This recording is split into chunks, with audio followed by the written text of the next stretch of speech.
Hello students, welcome. So today we will start a new topic named diffraction. तो थोड़ा सा diffraction के बारे में समझते चलते हैं कि डिफ्रैक्शन होता क्या है। टॉपिक है हमारा डिफ्रैक्शन। डिफ्रैक्शन को हिंदी में बोलते हैं विवर्तन, ठीक है ना।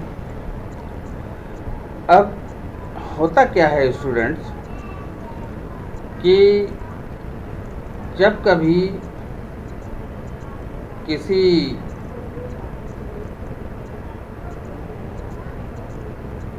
नैरो पिन होल से हम अगर किसी लाइट को पास कराते हैं, मान लेते हैं हमारे पास एक ये नैरो पिन होल है और ये हमारे पास कोई मान लेते हैं स्क्रीन है।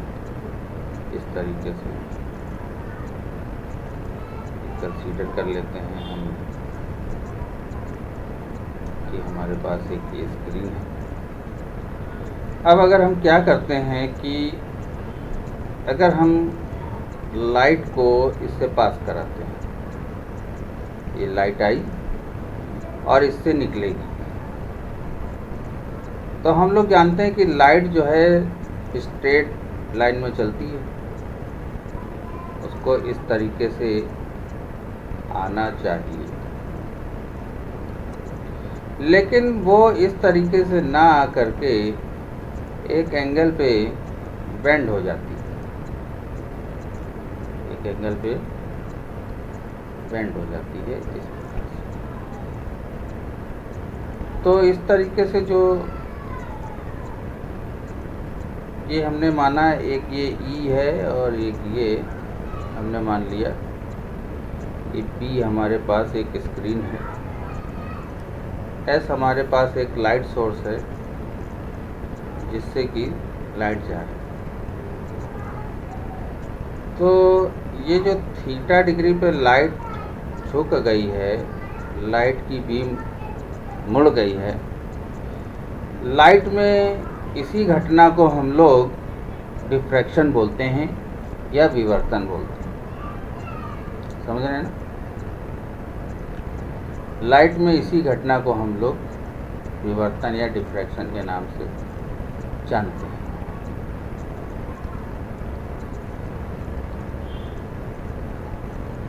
तो डिफिनीशन लिख लेंगे।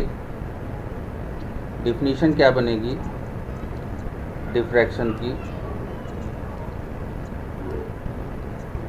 डिफिनीशन बनेगी, हेडिंग डालेंगे डिफ्रैक्शन। डिफ्रैक्शन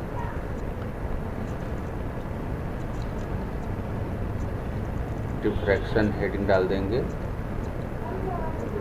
और लिखेंगे इसमें if an small opaque, opaque का मतलब होता है अपारदर्शी, या कह सकते हैं कि छिद्र। अपारदर्शी मतलब छोटा छिद्र। ऑपेक और aperture is placed between the source and screen. अगर हम सोर्स और स्क्रीन के बीच में एक पतला छिद्र रख देते हैं तो the wave emerging from aperture, aperture से निकलने वाली wave move not only straight, सिर्फ स्ट्रेट लाइन नहीं चलती, but also bend down of the corners of N obstacle. वो जो हमने एपरेचर लगाया था उसके कॉर्नर से बेंड हो जाती। This is called diffraction. इसे ही हम लोग डिफ्रैक्शन कहते हैं। जब सोर्स और स्क्रीन के बीच में कोई हम ऑपेक एपरेचर रख देते हैं, या कह सकते हैं स्लिट रख देते हैं जिसमें बहुत पतला छिद्र हो, तो छिद्र से निकलने के पश्चात लाइट सीधी रेखा में नहीं चलती है, बल्कि छिद्र के कॉर्नर से बेंड भी हो जाती है, मुड़ जाती है, झुक जाती है, और इसी को हम लोग डिफ्रैक्शन कहते हैं। If an small object or aperture is placed between the source and screen, the wave emerging from aperture move not only straight line but also bend round of the corners of an obstacle. This is called diffraction. ठीक है, तो इसको मैं रिरेज कर रहा हूँ। अब देखिए, जो डिफ्रैक्शन होते हैं वो दो प्रकार के होते हैं। पहला होता है फ्रेजनेल डिफ्रैक्शन। समझते हैं फ्रेजनेल डिफ्रैक्शन क्या होता है। फ्रेजनेल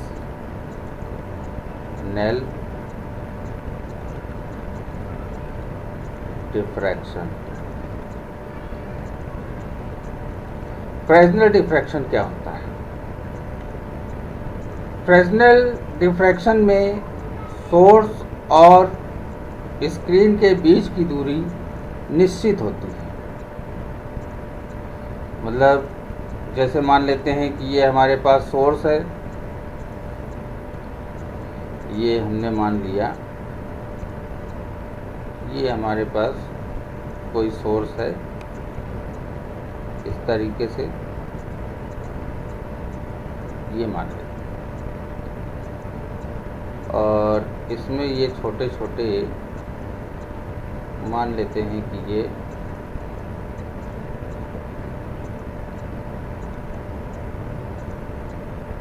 छिद्र बने हुए हैं। एक ये हो गया, दूसरा ये हो गया, तीसरा ये, चौथा ये, इस तरीके से मान लिया हमने।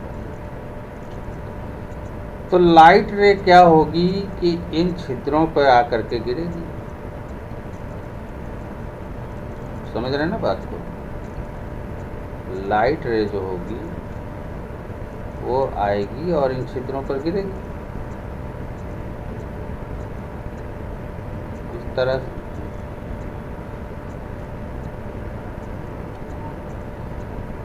और ये एक सोर्स की तरीके से कार्य करेगा। ये जो है स्लिट जो है हमारी, ये सोर्स की तरीके से कार्य करेगी। इन सबको थोड़ा सा बराबर कर लेते हैं, ये इस तरीके से। तो ये जो है लाइट रे इससे निकलेगी, तो ये जो है एक सोर्स की तरीके से कार्य करेगी। अब जो स्क्रीन है वो इससे निश्चित दूरी पर होगी सोर्स से, और जो सारी लाइट रेज हैं वो सब एक पॉइंट पे जा कर के मिलेंगी। मान लेते हैं सब एक ही जगह पे जा कर के मिलेंगी इस तरीके से, एक ही जगह पर। तो ये तो मान लेते हैं कि हमारे पास x था और ये y, ये XY स्क्रीन है। तो फ्रेजनेल डिफ्रैक्शन में क्या होता है कि सोर्स और स्क्रीन के बीच की दूरी निश्चित होती है, और सोर्स से निकलने वाली लाइट एक बिंदु की ओर जाती हुई प्रतीत होती हैं या एक बिंदु पे जाकर के मिलती हैं। In Fresnel diffraction, the source and screen on which diffraction pattern is displaced r at finite distance,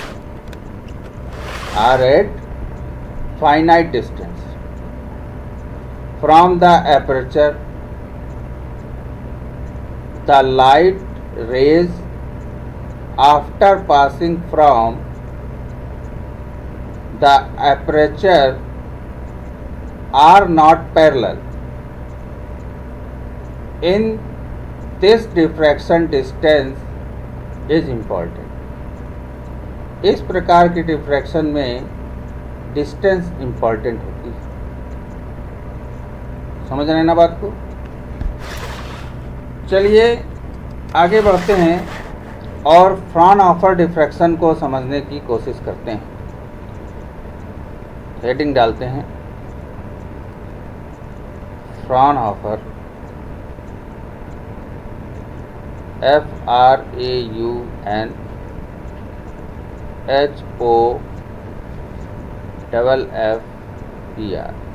Fraunhofer diffraction.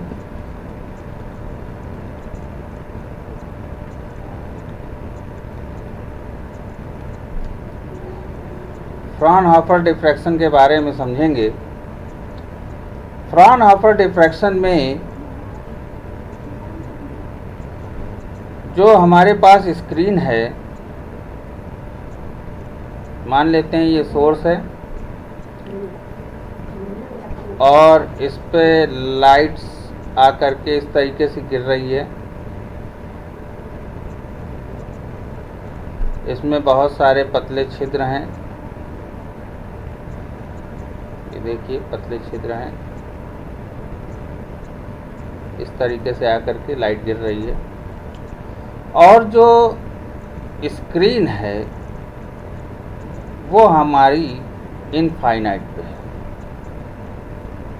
Screen का मतलब ये तो हमारे पास एस हो गया,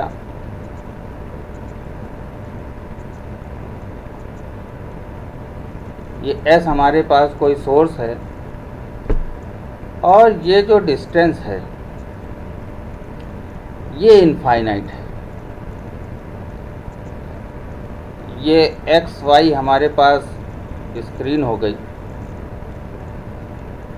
और ये लाइट रेज हैं।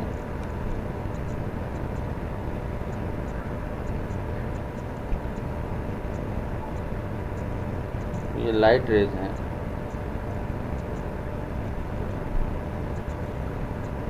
और ये डिस्टेंस जो थी ये हमारी इनफाइनाइट पे थी। तो अब होगा क्या इस केस में कि इससे निकलने वाली रेज सभी स्लिट से निकलने के बाद पैरेलल हो जाती है। स्लिट से निकलने के बाद सभी पैरेलल हो जाती है, जबकि फ्रेस्नेल में ऐसा नहीं था। फ्रेस्नेल में निकलने के बाद पैरेलल नहीं होती थी, बट फ्रॉनहोफर में स्लिट से निकलने के बाद पैरेलल, या कह दें कि एपर्चर से निकलने के बाद पैरेलल हो जाती है। तो बात समझ में आ रही है? इसी को हम थोड़ा इंग्लिश में देखते हैं। In this diffraction the source and screen are at infinite distance from the aperture and the incident wave front arriving at the aperture from the source must plane and the rays are parallel to each other. Rays क्या होती है? एक दूसरे के parallel होते हैं। ठीक है, तो आगे बढ़ते हैं। अब इसमें मोस्ट इम्पॉर्टेंट डेरिवेशन है जो अब मैं आप लोगों को कराने जा रहा हूँ। उसका नाम है Fraunhofer diffraction due to single slit. लगभग यूँ मान लीजिए कि ये हर वर्ष पेपर में उपस्थित रहता है।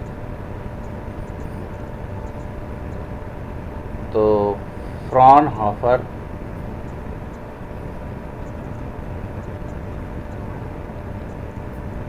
Diffraction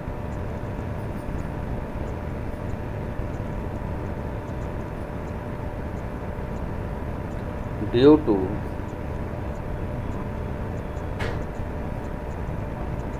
single slit. Single slit के कारण फ्रॉनहोफर डिफ्रैक्शन। अब क्वेश्चन में ये भी आ जाता है कभी कभी, discuss the phenomena of Fraunhofer diffraction at single slit and so that intensities of successive minima are nearby 1/4 by 9 pi square ratio 4 by 25 pi square ratio 4 by 49 pi square ratio so on. ये prove करने को पूछा जाता है। तो इसका प्रूवमेंट हम लोग करेंगे अगले टर्न। तो तब तक के लिए नमस्कार।